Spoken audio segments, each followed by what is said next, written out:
سورہ بقرہ کے اس چوتھے رکوع کے ابتدا میں اور پھر اختتام پر علم کی دو قسموں کا ذکر ہوا ہے. دوسرا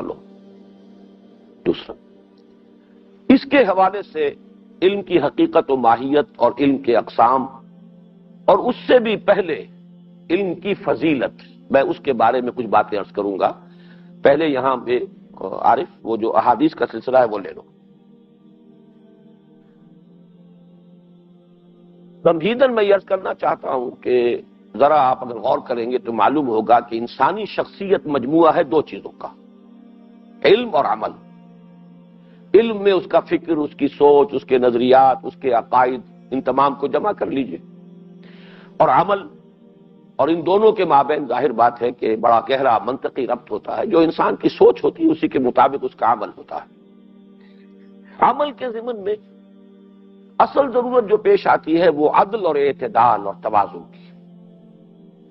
ہمارے ہاں دین میں ایک طرف تو انفرادی جو اس کی تعلیمات ہیں اس میں اب اس دور انحطاط میں اعتدال اور توازن برقرار نہیں رہا،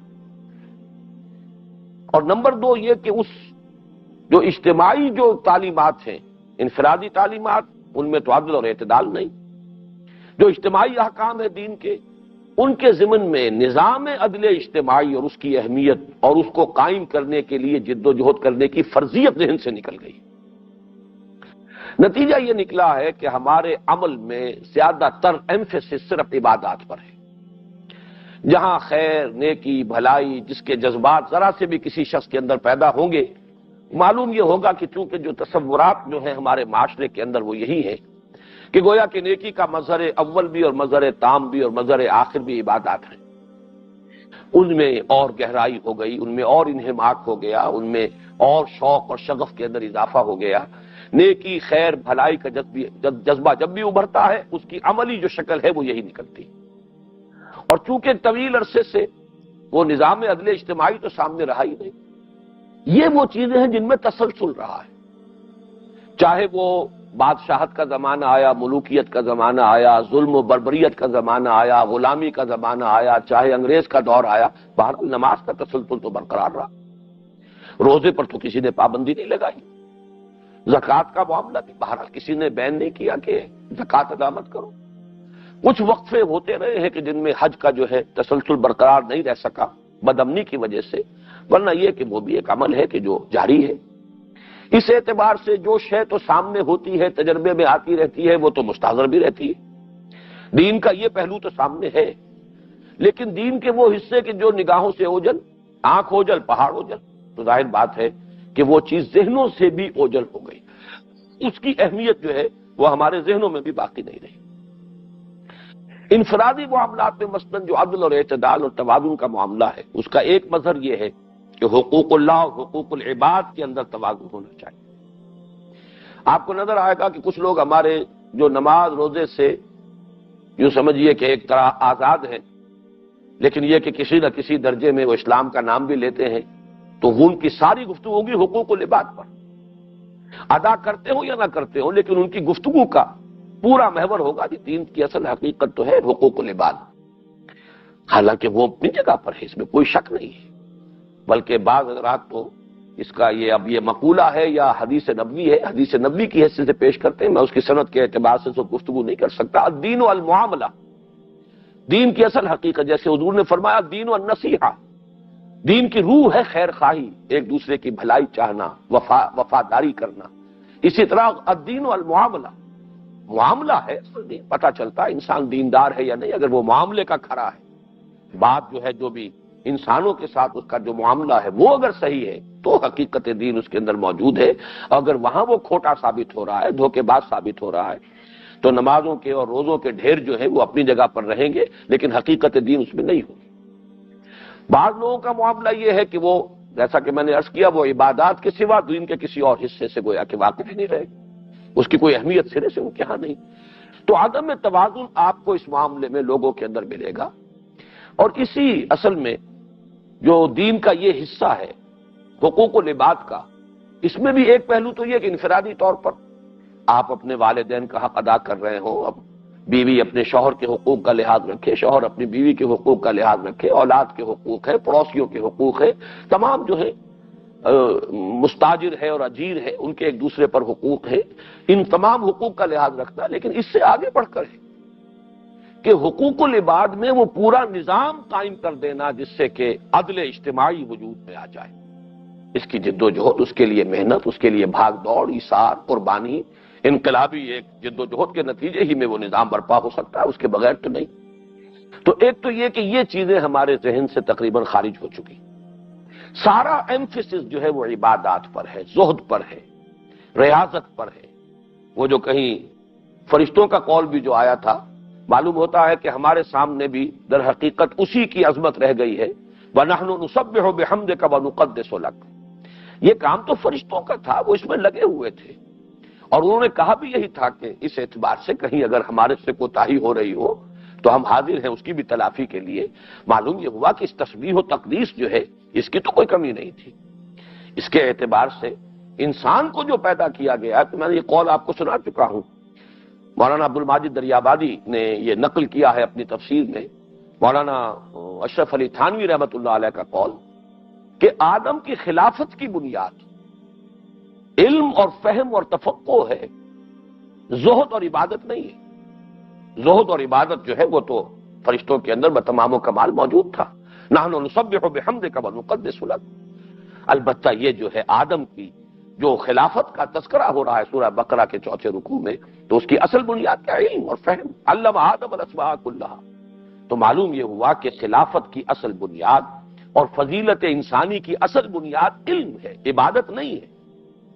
عبادت یقیناً انسان کا مقصد تخلیق ہے، یقیناً اس کا مقام یہی ہے کہ اللہ کے سامنے سر تسلیم خم کیے رکھے، اور وہ عبادت بھی صرف ان عبادات تک محدود ہو کر نہ رہ جائے، صرف ان مراسم عبودیت تک محدود ہو کر نہ رہ جائے، صرف ریچولز تک نہ رہ جائے، رائٹس اینڈ ریچولز، بلکہ وہ پوری زندگی میں ہو۔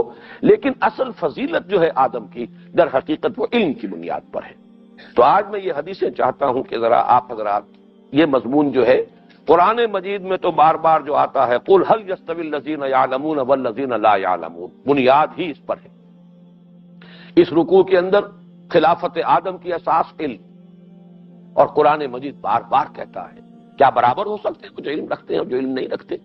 لیکن یہ کہ چونکہ ہمارے ہاں وہ عبادات کے ساتھ شغف، اور اس میں ریاضتیں، پھر اس میں فرض عبادات، پھر نفلی عبادات، پھر اس میں زور، اور وہ جو شیطان کا ایک یوں سمجھیے جال ہے کہ اسی میں مست رکھو ذکر و فکر صبح گاہی میں اسے، پختہ تر کر دو مزاج خانقاہی میں اسے، نیکی کا جذبہ بڑھے گا تو اس کا سارا جو ہے زور اسی گوشے کے اندر جو ہے صرف ہو جائے گا، دوسرے میدان میں آ کر باطل سے ٹکرانے اور اس کے لوازم، اس کے تقاضوں کو پورا کرنے کے لیے اپنے ایثار نفس اور جان و مال کا کھپانا اور خرچ کرنا، یہ شعبہ اس کی نگاہ سے اوجھل رہے تو بہتر ہے۔ مست رکھو ذکر و فکر صبح گاہی میں اسے، پختہ تر کر دو مزاج خانقاہی میں اسے۔ اب دیکھیے پہلی حدیث میں آپ کو سنا رہا ہوں، یہ مسند احمد میں بھی ہے، جامع ترمذی میں بھی ہے، سنن ابی داؤد میں بھی ہے، سنن ابن ماجہ میں بھی ہے، دارمی میں بھی ہے۔ راوی ہے اس کے حضرت ابو الدرداء رضی اللہ تعالی عنہ، یہ فقراء صحابہ میں سے ابو الدرداء، مرفوعاً ہے یہ، حضور نے ارشاد فرمایا من سلک طریقا یطلب فیہ علما سلک اللہ بہ طریقا بہ من طرق الجنت۔ جو شخص کوئی راستہ اختیار کرتا ہے، سفر کرتا ہے، چلتا ہے، جس میں کہ اس کی غرض ہو، اس کا مقصد ہو حصول علم، تو اللہ تعالیٰ اس کے ذریعے، اس کے صدقے، اس کے بدلے میں اس کے لیے جنت کے طریقوں میں سے ایک راستہ جو ہے، ایک راستہ جنت کے راستوں میں سے ایک راستہ کھول دیتا ہے۔ وَإِنَّ الْمَلَائِكَةَ تَضَعُ أَجْنِحَتَهَا رِضًا لِطَالِبِ الْعِلْمِ، فرشتے بھی اپنے بازو، اپنے پر نیچے رکھ دیتے ہیں خوش ہو کر طالب علم کے لیے۔ جیسے ہم کہتے ہیں کہ دیدہ و دل فرش راہ، فرشتے اپنے بازو اور اپنے پر جو ہے بچھاتے ہیں زمین میں ان لوگوں کی تعظیم کے لیے، تکریم کے لیے، اعزاز کے لیے، اپنی خوشنودی کے اظہار کے لیے جو طالب علم ہے۔ وَإِنَّ الْعَالِمَ يَسْتَغْفِرُ لَهُ مَنْ فِي السَّمَاوَاتِ وَمَنْ فِي الْأَرْضِ وَالْحِيتَانُ فِي جَوْفِ الْمَاءِ، اور عالم کے لیے تو مغفرت استغفار کرتے رہتے ہیں، دعائے مغفرت کرتے رہتے ہیں، سب وہ جو آسمانوں میں ہے اور وہ سب جو زمین میں ہے، یہاں تک کہ سمندر کی تہ کے اندر جوف الماء، پانی کے پیٹ میں جو مچھلیاں تیر رہی ہیں، وہ بھی دعا کرتی ہیں صاحب علم کے لیے۔ وَإِنَّ فَضْلَ الْعَالِمِ عَلَى الْعَابِدِ كَفَضْلِ الْقَمَرِ لَيْلَةَ الْبَدْرِ عَلَى سَائِرِ الْكَوَاكِبِ۔ یہاں ہے اصل بات، یہ ویلیوز کا تعین، کس شے کی اہمیت ہے، کس شے کی فضیلت ہے۔ ایک عبادت اور ایک ہے علم، ایک طالب علم ہے، ایک عابد و زاہد ہے۔ وَإِنَّ فَضْلَ الْعَالِمِ عَلَى الْعَابِدِ، عبادت گزار پر اس کے مقابلے میں صاحب علم کی فضیلت ایسے ہی ہے جیسے 14ویں کی رات کے چاند کی فضیلت ہے بقیہ تمام ستاروں پر۔ وَإِنَّ الْعُلَمَاءَ وَرَثَةُ الْأَنبِيَاء، اور یقیناً جو صاحب علم ہے وہی تو وارث ہیں انبیاء کے۔ وَإِنَّ الْأَنبِيَاءَ لَمْ يُوَرِّثُوا دِینَارًا وَلَا دِرْہَمًا، اور جان لو کہ انبیاء نے وراثت نہیں چھوڑی درہم اور دینار کی صورت میں، ان کی وراثت ہے انما ورثوا علما، انہوں نے تو علم چھوڑا ہے، یہ ہے ان کی وراثت۔ فمن اخذه اخذ بحظ وافر، تو جس نے بھی وہ علم لیا، حاصل کیا، اصل وراثت جو ہے وہ اس سے انہوں نے انبیاء کی وراثت سے حصہ پایا، تو گویا کہ انہیں تو بڑی خوش نصیبی کا حصہ جو ہے انہیں مل گیا، خوش نصیبی مل گئی۔ یہ ہے در حقیقت عبادت کے مقابلے میں علم کی فضیلت۔ اسی طرح حضرت ابو امامہ باہلی رضی اللہ تعالیٰ عنہ سے جامع ترمذی کی روایت ہے، وہی بات جو ہے وہ کہ فضیلت، یہ تقابل میں کر رہا ہوں، علم اور عبادت گزاری اور حصول علم یا تعلیم، علم تعلیم و تعلق۔ فضل العالم علی العابد کفضلی علی ادناکم، اب اس سے زیادہ تو نسبت کا ہم تصور نہیں کر سکتے کہ سن لو مسلمانوں، ایک عالم کی فضیلت عابد پر اتنی ہی ہے جتنی میری فضیلت ہے تم میں سے کسی ادنا پر۔ اب اگر ہم اس کو کم کو لے صحابہ کے لیے بھی، تو ظاہر بات ہے کہ صحابہ میں سے ادنا صحابی، لیکن حضور صلی اللہ علیہ وسلم کیا نسبت ہوگی؟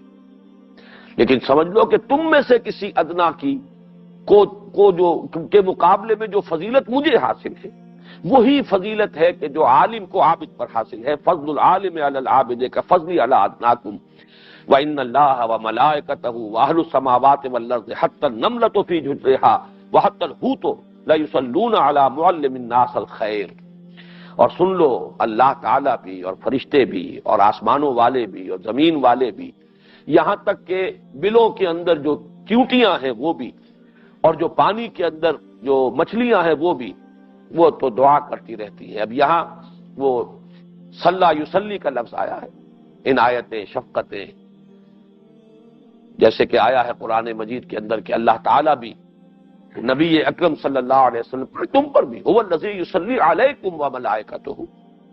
تو اسی طریقے سے صلاۃ جو ہے، جب ہم کہتے ہیں اے اللہ ہمارے نبی صلی اللہ علیہ وسلم پر اپنی شفقتیں اور عنایتیں نازل فرما، اللہم صل علی محمد وعلی آل محمد، وہ لفظ یہاں آیا لیصلون علی معلم الناس الخیر، جو شخص لوگوں کو خیر سکھا رہا ہو۔ اس خیر کے لفظ پر پھر بعد میں گفتگو ہوگی کہ اس کا جب اطلاق عام تو ہوگا، لیکن تعلیم خیر ہے یا بھلا علم، بھلائی کا علم دے رہا ہو، اور اس میں چوٹی پر ہوگا قرآن مجید، ہوا خیر مما یجمعون، جو بھی کچھ لوگ جمع کر رہے ہیں، جو بھی جن کی قدر و قیمت کا ان کے دلوں میں کوئی احساس ہے، ان سب سے بڑھ کر قیمتی شے یہ قرآن۔ تو قرآن مجید کے علم کو عام کرنا اور لوگوں تک اس کی تلقین کرنا اور اس کی تعلیم کو پہنچانا، گویا کہ یہ وہ ہے کہ جس کے بارے میں فرمایا کہ اللہ تعالیٰ بھی اپنی عنایتیں اور شفقتیں نازل فرماتا ہے، فرشتے بھی ان کے لیے دعائیں کرتے ہیں، یہاں تک کہ چیونٹیاں جو ہیں اپنے بلوں کے اندر اور سمندروں میں یا دریاؤں میں جو مچھلیاں ہیں وہ بھی ان کے حق میں دعائیں خیر کرتی ہیں۔ سنن دارمی میں ہے حضرت حسن رحمت اللہ علیہ، حسن بصری سے مرسلن، سئل رسول اللہ صلی اللہ علیہ وسلم عن رجلین، سوال کیا گیا اللہ کے رسول صلی اللہ علیہ وسلم سے دو اشخاص کے بارے میں کہ ان میں سے کون افضل ہے، کس کی قدر و قیمت اللہ کی نگاہ میں زیادہ ہے۔ کانا فی بنی اسرائیل، یہ دو اشخاص تھے بنی اسرائیل میں سے، احدہما کانا عالما، ان میں سے ایک عالم تھا، صاحب علم تھا، اور اس کا طرز عمل کیا تھا، یصلی المکتوبۃ ثم یجلس فیعلم الناس الخیر، کہ وہ صرف فرض نمازیں ادا کرتا تھا، پڑھتا تھا نماز پڑھتا تھا فرض، اور پھر وہ بیٹھ جاتا تھا لوگوں کو خیر کی تعلیم دینے کے لیے. والآخر یصوم النہار ویقوم اللیل، اور دوسرا وہ تھا کہ جو ہر روز روزہ رکھتا تھا اور ہر شب وہ بیدار رہتا تھا اور کھڑا رہتا تھا اللہ کی عبادت میں. یعنی قائم اللیل بھی ہے، صائم الدہر بھی ہے، ہر روز اس کا روزہ ہے اور ہر شب جو ہے وہ اس میں قیام کر رہا ہے. یصوم النہار ویقوم اللیل. ایہما افضل، اے نبی بتائیے ان میں سے افضل کون ہے؟ اب جواب سنیے، اور یہ معاملہ دیکھیے اس کی اہمیت کہ یہ سوال کیا گیا. یہ بڑا بنیادی سوال ہے. سارا معاملہ ویلیوز کا ہے. اگر اقدار غلط ہو جائیں، اگر اس میں امبیلنس پیدا ہو جائے، اگر غلط جو ہے جھکاؤ ہو جائے اور صحیح بات کی طرف جتنا زور ہونا چاہیے نہ رہے تو طرز عمل بدل جائے گا، اور انفرادی طرز عمل کے بدلنے ہی سے پھر پورا فساد جو ہے اور عدم توازن جو ہے وہ پورے معاشرے میں، پورے نظام کے اندر رونما ہو کر رہے گا. اصل شے ہے ہی عدل اور اعتدال، اور سب سے مشکل کام یہی ہے. انتہا پسند ہو جانا، یک رخا بن جانا، یہ بہت آسان ہے. اصل شے کیا ہے کہ آپ دونوں چیزوں کو جمع کر سکیں پورے عدل اور توازن اور اعتدال کے ساتھ. وَلَهُ آخرہ، سوال آپ سن چکے ہیں جو حضور سے کیا گیا. اب جواب جو ہے پوری توجہ سے سنیے. قال رسول اللہ صلی اللہ علیہ وسلم فضل هذا العالم الذي يصلي المكتوبة ثم يجلس فيعلم الناس الخير على العابد الذي يصوم النهار ويصلي الليل كفضل على ادناكم.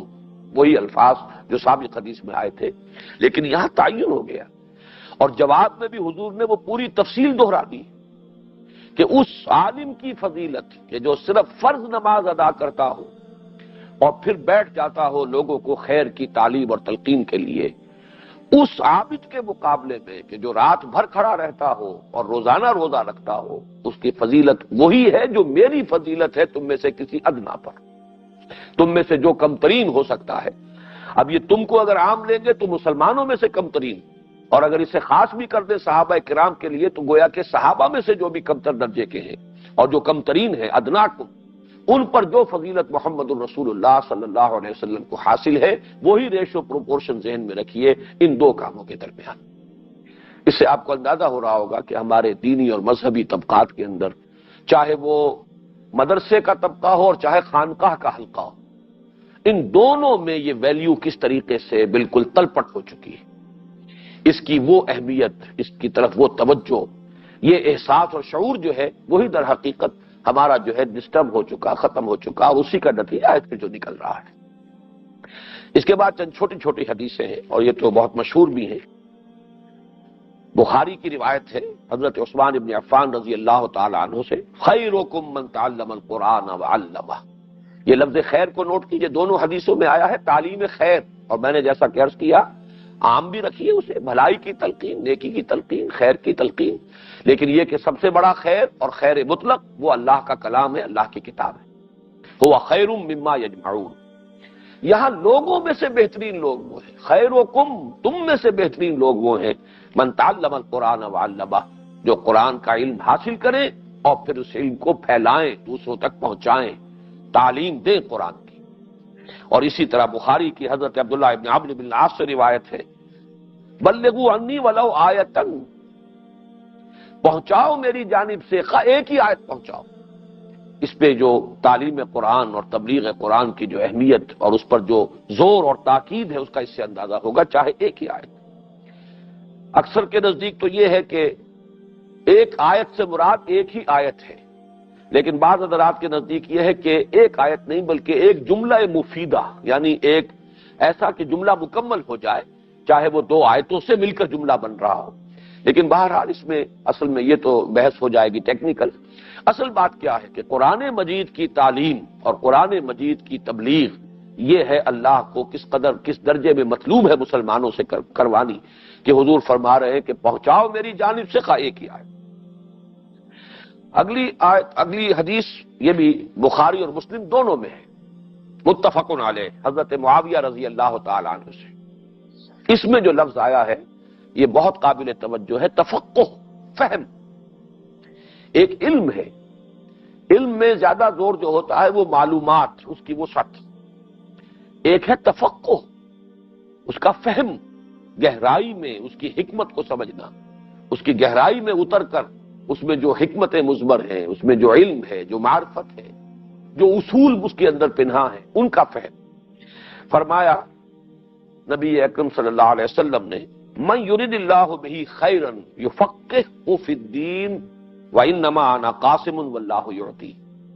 اللہ تعالیٰ، یہاں بھی لفظ خیر کو نوٹ کیجئے، اللہ تعالیٰ اپنے جس بندے کے حق میں خیر کا فیصلہ کر لیتا ہے اسے دین کا فہم عطا کر دیتا ہے، تفقہ۔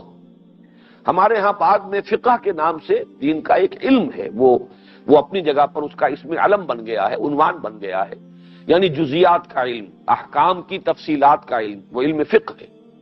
اگرچہ اس میں بھی اصول فقہ جو ہے وہ بھی اسی کا ایک حصہ ہے، اور ظاہر بات ہے کہ وہ ہے اصول، کس طرح استنباط کیا جائے گا قرآن اور سنت سے احکام کا۔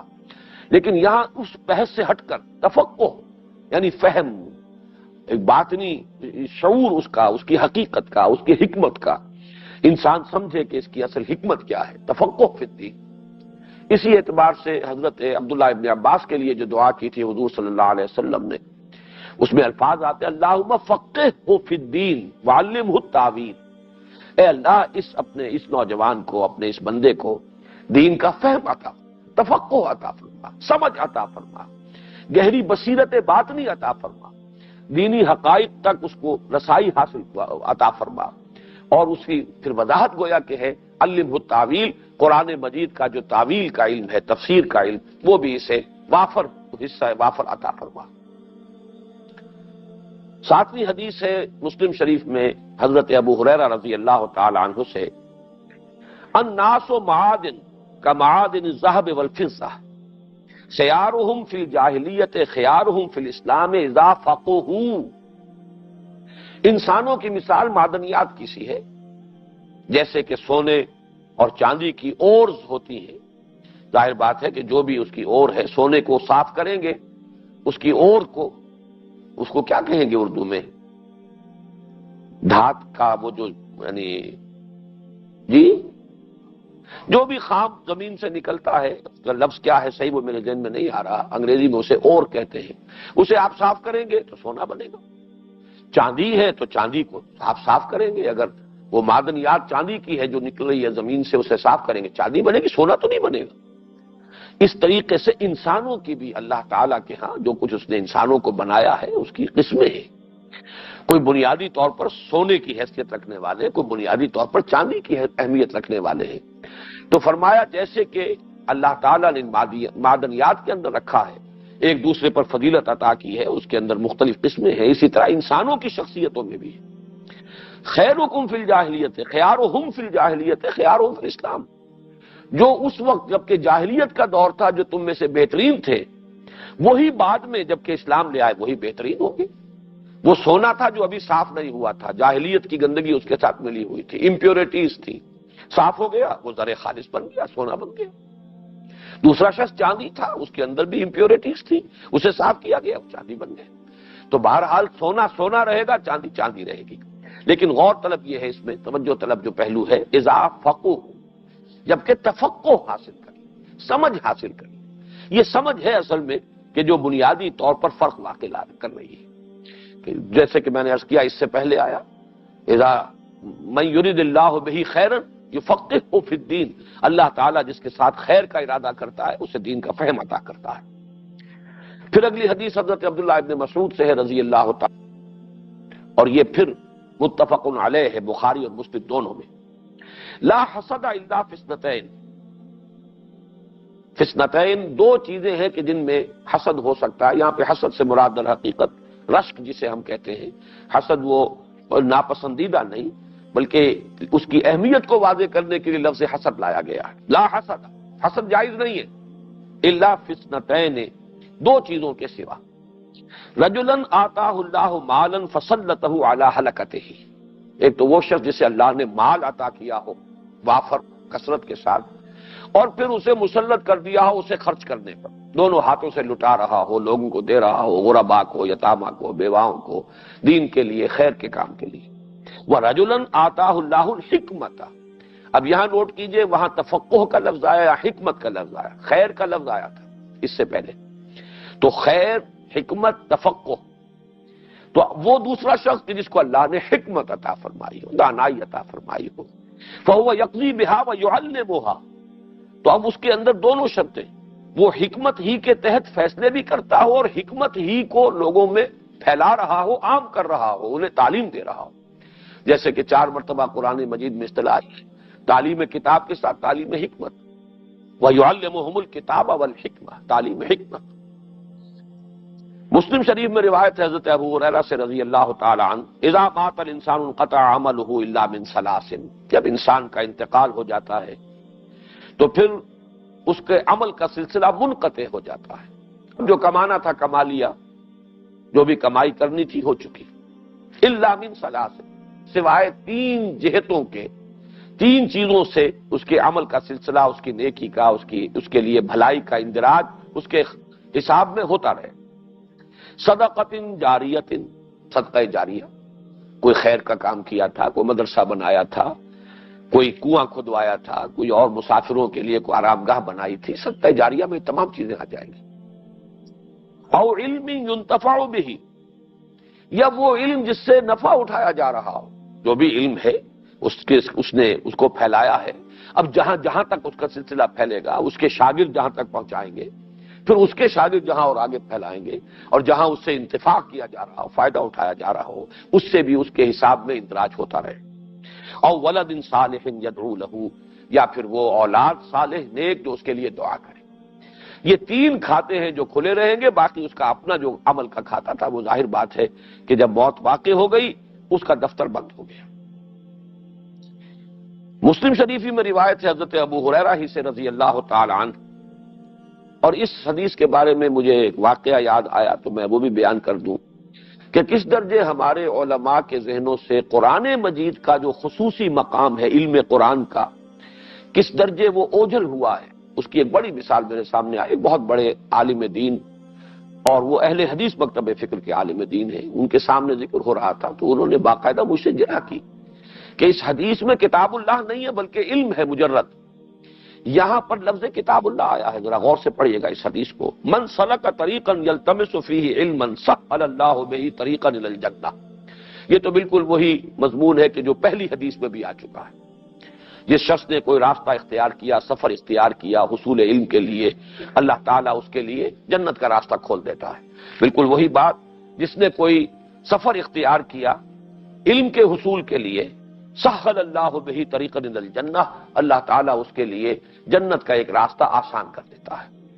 وَمَجْتَمَعَ قَوْمٌ فِي بَيْتٍ مِّن بُيُوتِ اللَّهِ، اور نہیں جمع ہوتی کوئی قوم، کچھ لوگ اللہ کے گھروں میں سے کسی گھر میں.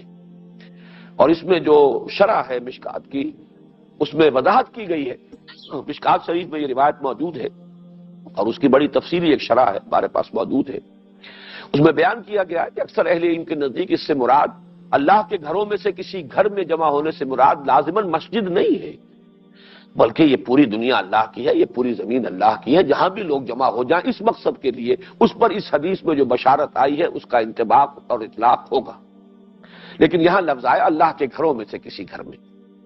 مجتمع قوم فی بیت من بیوت اللہ، نہیں جمع ہوتے کوئی لوگ اللہ کے گھروں میں سے کسی گھر میں، یتلون کتاب اللہ ویتدارسونہ، وہ اللہ کی کتاب کو پڑھتے ہوں اور باہم ایک دوسرے کو سمجھا رہے ہو، سمجھ رہے ہو، افہام و تفہیم ہو، تدارس ایک دوسرے سے اس میں استفادہ کر رہے ہو.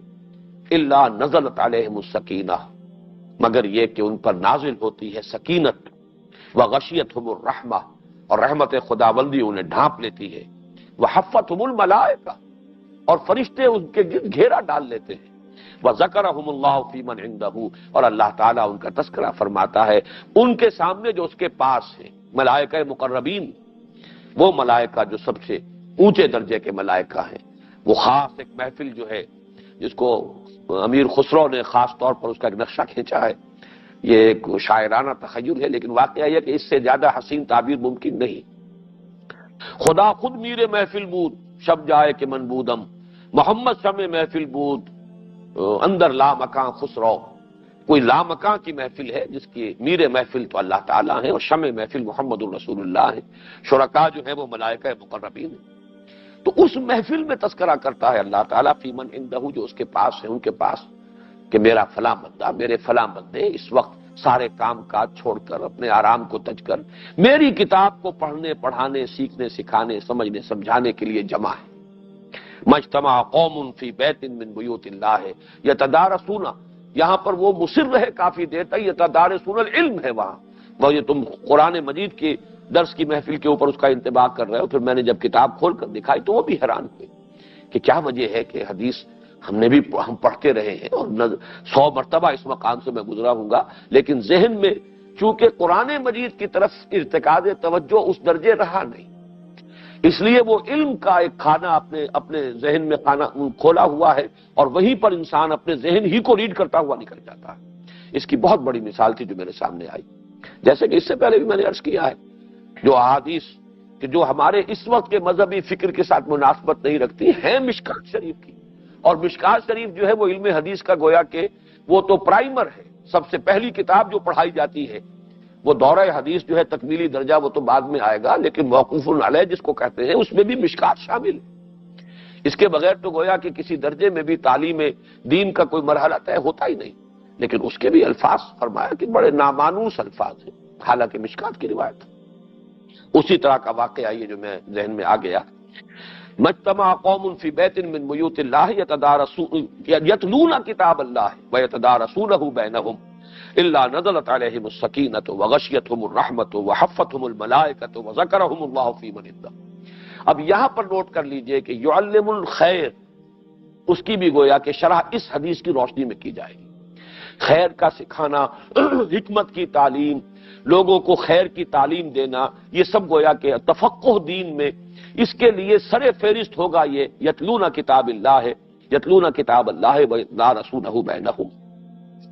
اب 2 حدیثیں اور ہیں چھوٹی چھوٹی، جن میں سے ایک میں تو بہت بڑی بشارت بھی ہے اور اس کے اندر مضمر ایک تنبیہ بھی ہے، اور دوسری جو ہے وہ خالص تنبیہ والی اور انذار والی حدیث ہے۔ دارمی نے اور طبرانی نے اور خطیب نے حضرت حسن بصری رحمت اللہ علیہ سے، یہ بھی مرسل ہے، یعنی یہ کہ کوئی تابعی اگر براہ راست حضور کی طرف کسی قول کو منسوب کرتا ہے، درمیان میں صحابی کا نام نہیں لیتا، اس کو کہتے ہیں حدیث مرسل۔ تو یہ حضرت حسن سے مرسلن روایت ہے، من جاءہ الموت وہو یطلب العلم لیحیی بہ الاسلام فبینہ وبین النبیین درجۃ واحدۃ فی الجنہ۔ جس شخص کو موت آئی اس حال میں کہ وہ ابھی علم کے حصول میں مشغول تھا، لیکن اس کا مقصد تھا اسلام کو زندہ کرنا، احیاء اسلام، حصول علم کا مقصد یہ، کوئی پیشہ ورانہ تعلیم حاصل کی جا رہی ہے اس لیے کہ کوئی کیریئر ہے جو اختیار کرنا ہے، جیسا کہ بالعموم ماشاءاللہ عام طور پر ہمارے ہاں کا جو مذہبی تعلیم کا نظام ہے اس میں ایک خاص قسم کا کیریئر ہے جس کو سامنے رکھ کر وہ تعلیم جو ہے دی جاتی ہے اور حاصل کی جاتی ہے۔ وہ کیریئر نہ ہو، کوئی مناصب کا حصول پیش نظر نہ ہو، جیسے کہ اگلی حدیث کے اندر بہت ہی کھل کر بات آ جائے گی کہ اور کون کون سے مذموم مقاصد ہو سکتے ہیں جن کے تحت کے دین کا علم حاصل کیا جاتا ہو یا جا سکتا ہے۔ لیکن یہاں پہ اس کو نوٹ کر لیجئے کہ مثبت طور پر جو بشارت آ رہی ہے اس میں شرط یہ ہے کہ یطلب العلم لیحیی بہ الاسلام، وہ تحصیل علم میں لگا ہوا ہے اس مقصد کی خاطر کہ احیاء اسلام کا کام کرے گا، جد و جہد کرے گا۔ ظاہر بات ہے دین سیکھے گا تو آگے سکھائے گا۔ دین زندہ کیسے کیا جائے گا اگر اس کا علم ہی مر چکا ہو؟ اس علم کو پہلے خود اپنے اندر زندہ کرنا ہے، پھر لوگوں کے اندر اس کو پھیلانا ہے۔ تو فرمایا جو شخص اس کام میں لگا ہوا ہے، ابھی وہ تحصیل علم سے فارغ نہیں ہوا اور موت آ گئی، تو فرمایا بینہ و بین النبیین درجۃ واحدۃ فی الجنہ، تو اس کے اور انبیاء کے درمیان جنت میں صرف ایک درجے کا فرق رہ جائے۔ یہ ہے نیت کے اعتبار سے حصول علم کا یہ مقام ہے، یہ مرتبہ ہے، یہ اس کی اہمیت ہے، یہ اس کی حیثیت ہے کہ صرف ابھی اس کے اندر مشغول ہے، ابھی اس کی تکمیل نہیں ہوئی ہے، احیاء اسلام کی جد و جہد عملاً اس نے شروع نہیں کی ہے، لیکن علم حاصل کر رہا اس مقصد کے تحت کہ دین کو زندہ کرے، تو اس کا بھی مقام و مرتبہ اللہ کی نگاہ میں یہ ہے۔ اور آخری جو ہے اس میں یہی مضمون منفی اعتبار سے کہ کون کون سے مذموم مقاصد ہو سکتے ہیں جن کے تحت علم حاصل کیا جائے، اللہ تعالیٰ اس سے بچائے ہر طالب علم کو۔ یہ ترمذی کی روایت ہے حضرت کعب ابن مالک سے رضی اللہ تعالی عنہ، من طلب العلم لیجاری بہ العلماء ولیماری بہ السفہاء او یصرف بہ وجوہ الناس الیہ ادخلہ اللہ النار۔ جس شخص نے علم حاصل کیا، تین مقاصد بڑے پیارے، پھر وہی فصاحت و بلاغت کا ایک بہت عمدہ نمونہ ہے۔ لیجاری بہ العلماء، تاکہ علماء کی ہم نشینی اختیار کر سکے۔ بہرحال علماء کی چونکہ عزت ہے، قدر و منزلت ہے، اب ظاہر بات ہے کوئی شخص بالکل بے علم ہے، ان کی محفل میں کیسے بار پائے گا؟ تو اس قدر و منزلت سے حصہ پانے کے لیے انسان علم حاصل کرتا ہے کہ میں بھی ان کی محفل میں بیٹھوں، جیسے ان کا ہم نشین بن جاؤں، ان کا جلیس بن جاؤں، تاکہ یہ کہ جو عزت جو وقار انہیں حاصل ہے وہ مجھے بھی حاصل ہو جائے۔ لیجاری بہ العلماء او لیماری بہ السفہاء، یا یہ کہ بے وقوفوں پر روب گانٹ سکے، جھگڑ سکے ان سے، ان کے اوپر اپنے علمی تفوق اور برتری کا جو ہے وہ سکہ بٹھا سکے۔ یہ دوسرا وہ مذموم مقصد، عوام کے اوپر روب ڈالنے کے لیے اور اہل علم کی مجلس میں بار پانے کے لیے۔ او یصرف بہ وجوہ الناس الیہ، یا یہ کہ مقصد یہ ہے کہ لوگوں کے چہروں اور توجہات کو اپنی طرف مرکوز کر لوں، میں مرجع خلائق بن جاؤں، لوگ میرے ہاتھ چومنے لگے، لوگ میرے سامنے ادب کے ساتھ بیٹھے، زانوئے تلمس طے کریں۔ او لیصرف بہ وجوہ الناس الیہ، لوگوں کے چہروں کو توجہات کو اپنی طرف منعطف کرانے کا اسے ذریعہ بنا رہا ہو۔ ادخلہ اللہ النار، اللہ تعالیٰ اس شخص کو لازماً جہنم میں پہنچا کر رہے گا، آگ میں داخل۔ یہ تو میں نے احادیث آپ کو سنائی ہے کہ علم کی جو فضیلت ہے مطلقاً وہ آپ حضرات کے سامنے آ جائے، خاص طور پر بمقابلہ عبادت، زہد، عبادت، ریاضت، بمقابلہ تعلیم و تعلم، تعلیم الناس الخیرہ، لوگوں کو خیر کی، حکمت کی تعلیم دینا، قرآن کا پڑھنا پڑھانا، سیکھنا سکھانا، اس کا ان دونوں کا تقابل آپ کریں تو یہ جو ہے نسبت و تناسب صحیح ذہن کے اندر رہنا چاہیے، تبھی ہماری جو ٹائم ایلوکیشن ہے، اپنی توجہات اور محنت اور جد و جہد ہے، اس کے اندر صحیح توازن قائم ہو سکے گا۔ اب دوسری بات، جیسا کہ میں نے عرض کیا کہ آج کا جو میرا یہ وقت میں لے رہا ہوں بطور تتمے کے، وہ ہے علم کی اقسام۔ اس کے اعتبار سے چونکہ میں بار بار یہ عرض کر چکا ہوں کہ یہ رکوع جو ہے، چوتھا رکوع سورہ بقرہ کا، یہ میرے نزدیک اہم ترین مقام ہے اس موضوع پر۔ تو ایک گویا کہ نگاہ بازگشت ہم ڈال رہے ہیں اقسام علم پر۔ اس میں چند چیزیں جو میں نے یہاں درج کی ہیں وہ اس لیے تاکہ تیزی کے ساتھ ہم گزر جائیں۔ ایک تو بڑا پرانا حکیمانہ مقولہ ہے اور اغلباً یہ ابن خلدون کا قول ہے، العلم و علمان، علم الابدان و علم الادیان۔ علم دو ہے، دو قسم کے علم ہے، علم کی دو قسمیں ہیں۔ ایک علم الابدان، بدنوں کا یا اشیاء کا یا چیزوں کا، باڈیز کا علم، ظاہر بات ہے فزیکل آبجیکٹس، فزیکل باڈیز، ان کا علم۔ اور دوسرا علم الادیان، دین کا علم، اوامر و نواہی، خیر و شر کا علم، اس کی پہچان۔ سورہ بقرہ کے چوتھے رکوع میں وہ پروسیس کرتا ہے، نتیجے نکالتا ہے۔ پھر یہ کہ یادداشت، میموری ہے، جیسے آج کل آپ کے کمپیوٹرز کے اندر میموری ہے۔ اب تو نہ معلوم کس کس چیز میں میموری شامل کر دی گئی ہے، آپ نے وہ چیز جو ہے وہاں کر دی، اب وہاں پر وہ معلومات موجود ہیں۔ جب کبھی کوئی نیا مسئلہ آئے گا متعلق، وہ فوراً پوری میموری کے ساتھ جو ہے اس کا ایک تعلق قائم ہوگا اور اسی کے حساب سے وہ اسٹور ہو جائے گا۔ پھر نتیجے نکلیں گے، استنباط ہوگا، استدلال ہوگا۔ یہ دونوں چیزیں مل کر در حقیقت یہ حیوانی علم ہے۔ یہاں میں ربط قائم کر دینا چاہتا ہوں ان دونوں چیزوں کے اندر۔ علم بالحواس، علم بالعقل۔ حیوانات بھی اگرچہ کہہ دیا جاتا ہے کہ انسان حیوان عاقل ہے، عقل حیوانی جو ہے وہ حیوانات میں بھی موجود ہے۔ وہی سینس پرسپشن اور پھر اس سے نتیجہ نکالنا۔ میں نے بارہا ایک سادی سی مثال دی ہے اس لیے کہ وہ میری اپنی آبزرویشن تھی۔ ایک کیڑا ایک خاص رخ پر جا رہا تھا، میں نے اس کے آگے ایک تنکا رکھ دیا، اس نے اپنا رخ بدل لیا۔ گویا کہ سینس پرسپشن ہے اس کے اندر، اس نے محسوس کیا ہے کہ کوئی رکاوٹ ہے اور اس رکاوٹ سے مجھے بچنا ہے، فیصلہ کیا ہے، ریزننگ ہے، اس نے ڈائریکشن چینج کی ہے اور ریزننگ کے بغیر نہیں ہے۔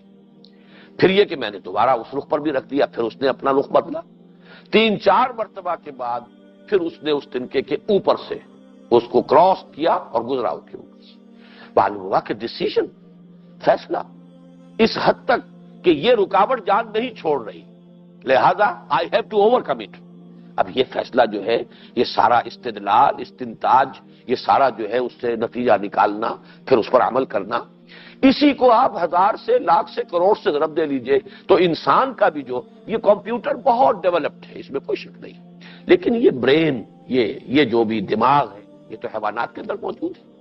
سینٹرل نروس سسٹم پورا کا پورا ان کے اندر موجود ہے، ان کے اندر سینسیشنز بھی ہیں، ان کے اندر پھر فیلنگز بھی ہیں، پھر ان کے اندر فیصلے کرنا اور کوئی نتیجے نکالنا، اس نتیجے پر پھر عمل کرنا، جیسا کہ سادہ سی مثال سے میں نے واضح کر دیا ہے۔ ہمارا سارا علم انسانی جو ہے، یا علم حیوانی ابھی میں کہہ رہا ہوں، جو ایک رخ ہے ہمارے علم کا، اس کا سارا جو ہے بنیاد انہی دو چیزوں پر ہے، اور یہ علم یقیناً انسان میں بہت ترقی کر گیا ہے، لیکن یہ ابھی ایک ہی شعبہ ہے علم کا۔ تیسرا جو ہے سورس علم کی، جو شاہ اسماعیل شہید رحمۃ اللہ علیہ نے ابقات میں، اس کتاب کا تعارف میں نے پہلے بھی کرایا، آج پھر نوٹ کرا دوں۔ شاہ ولی اللہ دہلوی رحمۃ اللہ علیہ نے جو چھوٹے چھوٹے رسالے لکھے ہیں، فلسفہ اور تصوف کے جو بلند ترین اور مشکل ترین اور غامض ترین جو مسائل ہیں ان پر، سطعات، ہمعات، لمعات، چھوٹے چھوٹے رسالے، لیکن پڑھنا آسان نہیں، ان کا سمجھنا آسان نہیں ہے۔ تو یہ پوتے ہیں شاہ اسماعیل شہید، انہوں نے اپنے دادا کے ان رسائل کی تسہیل کے لیے اتنی موٹی کتاب لکھی، یا بقات، اور واقعہ یہ کہ اس کو بھی پڑھنا اور سمجھنا آسان کام نہیں، جب تک کہ قدیم منطق اور قدیم فلسفہ اس سے انسان واقف نہ ہو، عام آدمی کے لیے، جدید تعلیم یافتہ انسان کے لیے اس کتاب کا پڑھنا اور سمجھنا آسان نہیں۔ لیکن مجھ پر تو اس کی عظمت کا جو انکشاف ہوا اس ابقہ اول کو پڑھتے ہی کہ واقعہ یہ ہے کہ علم کی گہرائی، رسوخ فی العلم۔ تیسرا انہوں نے کہا ہے کہ علم بالقلب، یہ علم بالقلب، قلب چونکہ مسکن ہے روح کا، یہ ہے روح کے ذریعے سے جو علم حاصل ہوتا ہے، اور قرآن مجید اس پر گواہ ہے۔ وہ کہیں لفظ تعقل بھی کہتا ہے، لہم قلوب لا یعقلون بہا، ان کے پاس دل ہے، اس سے تعقل نہیں کرتے، سمجھتے نہیں، لا یفقہون بہا بھی آیا، لہم قلوب لا یفقہون بہا فتعقلون، تاکہ تم عقل سے کام لو، تمہارے دل ہوتے فیعقلون بہا، پھر اس سے وہ عقل جو ہے اس کو استعمال کرتے اور اس سے سمجھ حاصل کرتے۔ اسی طریقے سے فرمایا گیا کہ آنکھیں اندھی نہیں ہوتی، دل اندھے ہو جاتے ہیں، فإنها لا تعمى الأبصار ولكن تعمى القلوب التي في الصدور، آنکھیں تو ابو جہل کی اندھی نہیں تھی، دل اندھا ہو گیا، دل سے مراد وہی روح ہے، اس لیے کہ انسان مرکب ہے، مرکب اس کا ایک وجود حیوانی، اس کے علم کے دو شعبے ہیں، علم بالحواس، علم بالعقل، یہ حیوان میں بھی ہے لیکن انسان میں یہ بہت ڈیولپڈ ہے، اور یہ جو چاہے ہمارے سینس آرگن زیادہ ڈیولپڈ نہیں ہے، لیکن یہ جو کمپیوٹر برین کا ہے یہ بہت ڈیولپڈ ہے، یہ سپر کمپیوٹر ہے، اور اس کا تو واقعہ یہ ہے کہ اس کی گہرائی کو اور اس کے تمام پہلوؤں کو آج تک انسان سمجھ نہیں سکا ہے، کیا کیا کچھ امکانات اس کے اندر ہیں، یہ سپر کمپیوٹر۔ لیکن دوسرا گوشہ جو ہے روح انسانی، جس کا مسکن ہے قلب، وہ روح انسانی دیکھتی بھی ہے لیکن ان آنکھوں کے ذریعے نہیں، اس کا دیکھنا ڈائریکٹ ہے، وہ سنتی بھی ہے لیکن ان کانوں کے ذریعے سے نہیں، اس کا یہ سننا جو ہے وہ بھی براہ راست ہے، پھر وہ سوچتی بھی ہے لیکن اس کی سوچ، اس کا تعقل اس دماغ کے تعقل سے بالکل جدا ہے۔ یوں سمجھیے کہ ہم کہہ سکتے ہیں کہ انسان میں دو عقلیں ہیں جو اللہ نے رکھی ہیں، ایک عقل حیوانی ہے جس کا تعلق اس دماغ کے ساتھ ہے، اس برین کمپیوٹر کے ساتھ ہے، اور ایک عقل روحانی ہے جس کا تعلق قلب کے ساتھ ہے، اس لیے کہ قلب جو ہے وہ مسکن روح ہے۔ اس کے بعد ذرا یہ دوسرا جو میں نے کچھ تقسیم کی ہے، بہت تھوڑا وقت رہ گیا ہے لیکن میں یہ چاہتا ہوں، یہ کارڈ بھی میں آپ حضرات کے لیے اس کی کروا دوں گا کاپیز۔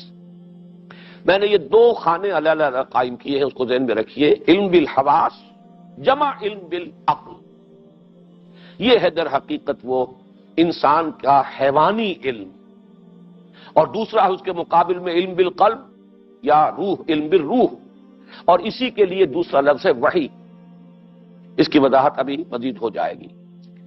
یہ جو دو علم ہیں، ان سے جو کچھ انسان حاصل کرتا ہے علم بالحواس اور علم بالعقل سے، اس کے بھی پھر دو شاخیں نیچے ہیں۔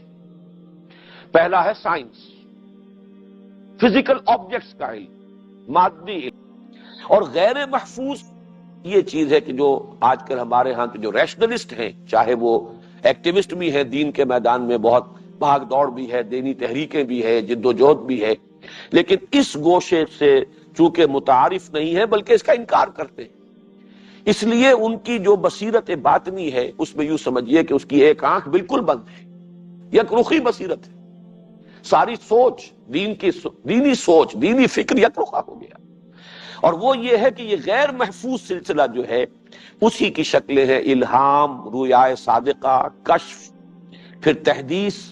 جیسے کہ فرمایا حضور نے، ہر امت کے اندر محدثین ہیں جن سے کہ اللہ کلام کرتا ہے. میری امت کا محدث نہیں، محدث تو اصطلاح ہے علم حدیث کے جو بڑے ماہرین ہیں، ائمہ ہیں حدیث کے، وہ محدث ہیں.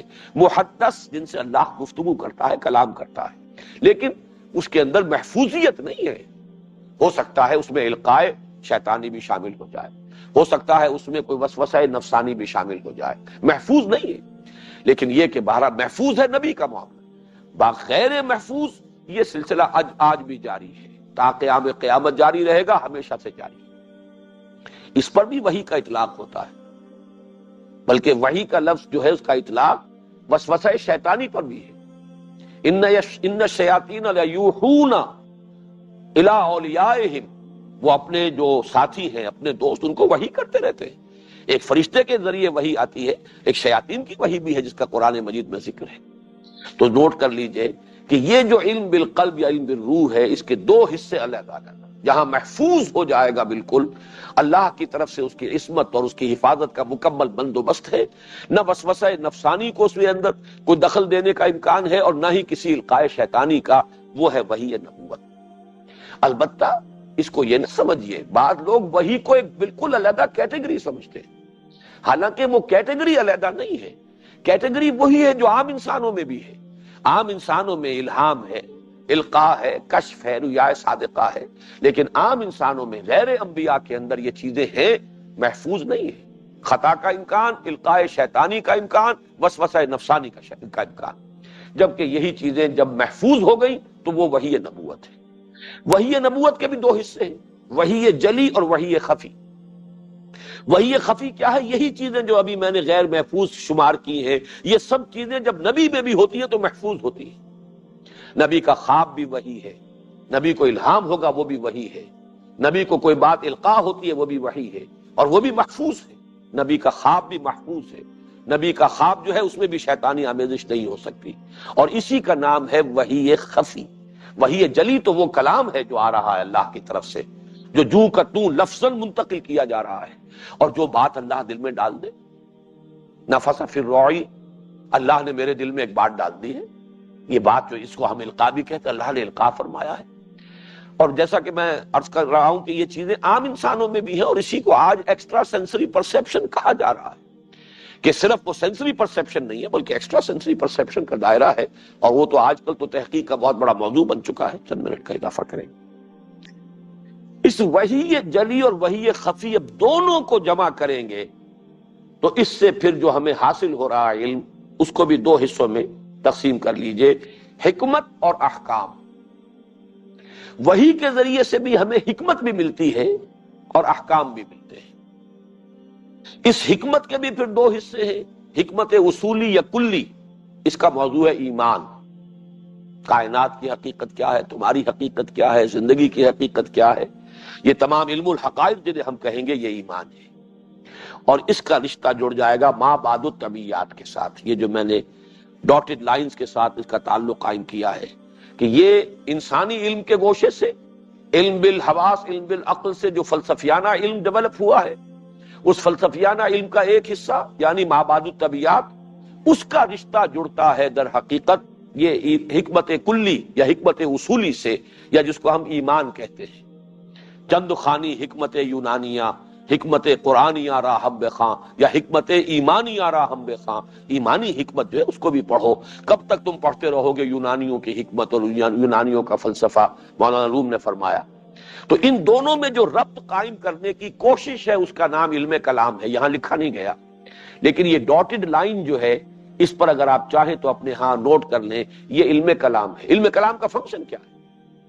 کہ انسان کی عقل سے جو چیزیں اسے معلوم ہوئی ہیں، فلسفہ، ما بعد الطبیعیات، اس کا رشتہ جوڑنے کی کوشش ایمان کے ساتھ. منطق انسانی، فلسفہ انسانی کے حوالے سے ایمانی حقائق کا اثبات، کوشش کی جائے اس کو کہ اسے ثابت کیا جائے کہ عقل سے کوئی اس کا تضاد نہیں ہے، بلکہ ان دونوں کے مابین موافقت ہے۔ یہ کوشش ہمیشہ سے ہوتی رہی۔ ظاہر بات ہے کہ جب سے مذہب چلا آ رہا ہے، انسان کی عقل بھی ہے، اور ان دونوں کے مابین جو ہے امتزاج کی کوششیں ہوئی ہیں۔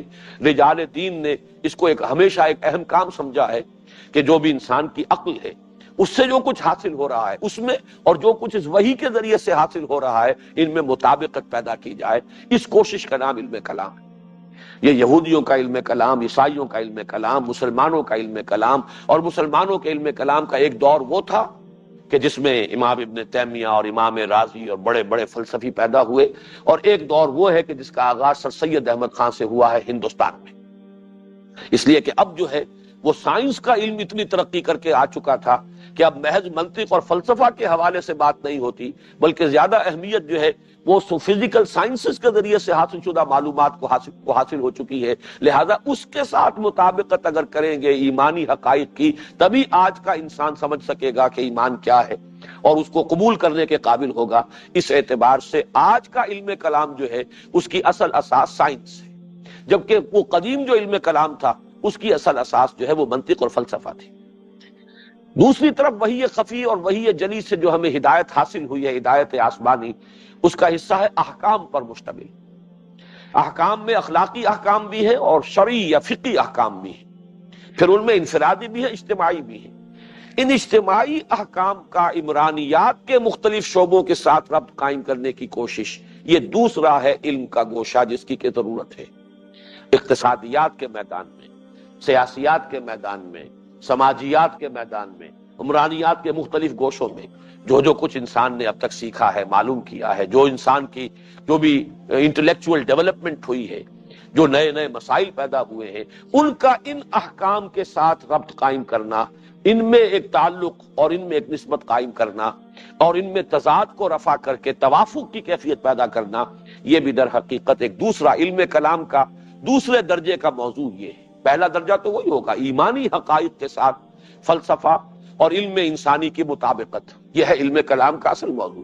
لیکن اس سے کم تر درجے پر، لوور لیول پر، یہ مختلف جو عمرانیات کے شعبے ہیں، ان کے نظریات اور اس کے ضمن میں انسان کی اب تک کی جو بھی علمی ترقی ہے یا دریافت ہے اس کے ساتھ ایک مطابقت اور موافقت قائم کرنا، ان احکام کی کہ جو شریعت کے ذریعے سے ہمیں معلوم ہوئے ہیں، اور ان میں سے جو اجتماعی پہلو ہے ان کا، اس کی عقلی اور عملی برتری اس پر ثابت کرنا جو آج تک انسان نے نظریات وضع کیے ہیں یا مختلف جو اس نے مسائل کے حل نکالے ہیں، یہ علم کلام کا دوسرا شعبہ ہے۔ اب جو آخری بات کہنے کی ہے وہ یہ ہے کہ ان دونوں کو اس طرح نوٹ کر لیجئے کہ خلافت کی اساس وہ علم ہے، سائنس کا علم الاسماء ہے۔ یہ حقیقت جو ہے ذرا کڑوی ہے، آسانی سے سمجھ میں نہیں آئے گی عام آدمی جو ہے اس کو، لیکن جن حضرات نے میرے دروس میں شرکت کی ہے وہ اب اس کو نوٹ کر لیں۔ مولانا تھانوی کا بھی وہ قول دوبارہ ذہن میں تازہ کر لیجیے، خلافت کے اساس علم ہے، ریاضت، زہد اور عبادت نہیں ہے۔ ریاضت، زہد اور عبادت میں فرشتوں سے آگے کوئی نہیں بڑھ سکتا۔ اصل میں جو چیز انسان کو خلافت کا اہل جس نے ثابت کیا ہے وہ اس کا وہ علم ہے۔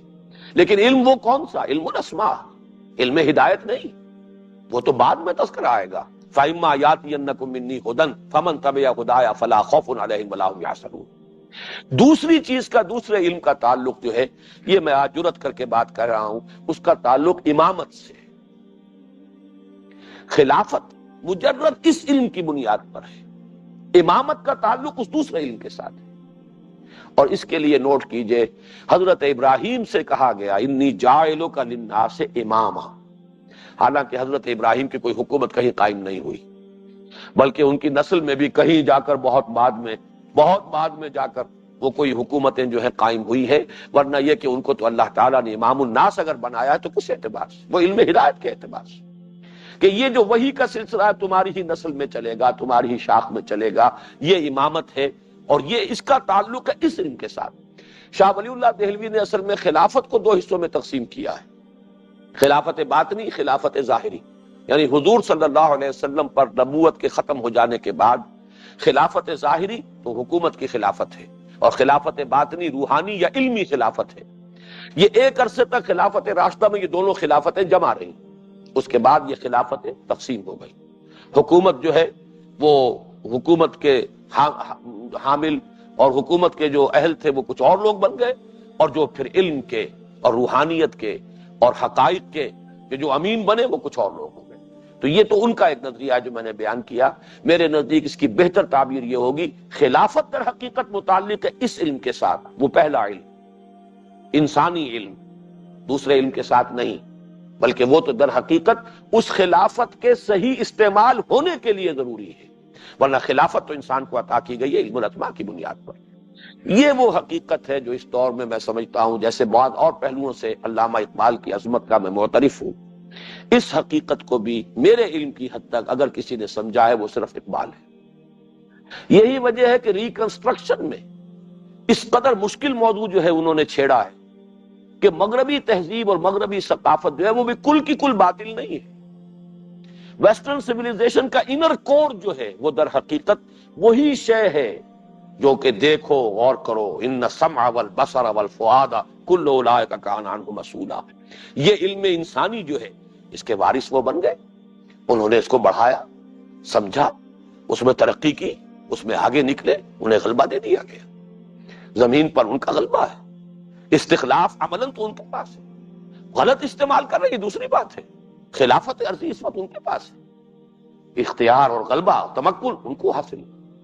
یہ وہ پہلو ہے، اسی لیے میں نے اس کا پہلے بھی اقرار کیا ہے، آج پھر اظہار کر رہا ہوں کہ حضرت عمر سے رضی اللہ تعالیٰ عنہ جو مسلم شریف میں روایت مروی ہے، اس پر ہمیشہ ذہن میں خلجان رہتا تھا کہ اس کے الفاظ یہ ہیں کہ حضور نے فرمایا ان اللہ یرفع بہذا الکتاب اقواما ویضع بہ آخرین، اللہ تعالیٰ اب اسی کتاب کی بدولت اقوام کو اٹھائے گا، ابھارے گا، ترقی دے گا، باب عروج پر پہنچائے گا، اور اسی کتاب کو چھوڑنے کی وجہ سے ذلیل و خوار کر دے گا۔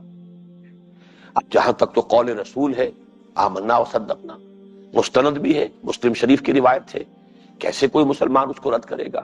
لیکن ایک خلجان تھا کہ اس کتاب کی بدولت تو نہیں یہ مغربی اقوام ابھری، یہ تو اس کتاب کو مانتی نہیں، یہ تو اسے تسلیم نہیں کرتی۔ کتاب والے جو ہے، چلیے ہم کہہ سکتے ہیں مسلمان تو اس لیے ذلیل و خوار ہو گئے کہ حقیقت میں کتاب والے نہیں رہے۔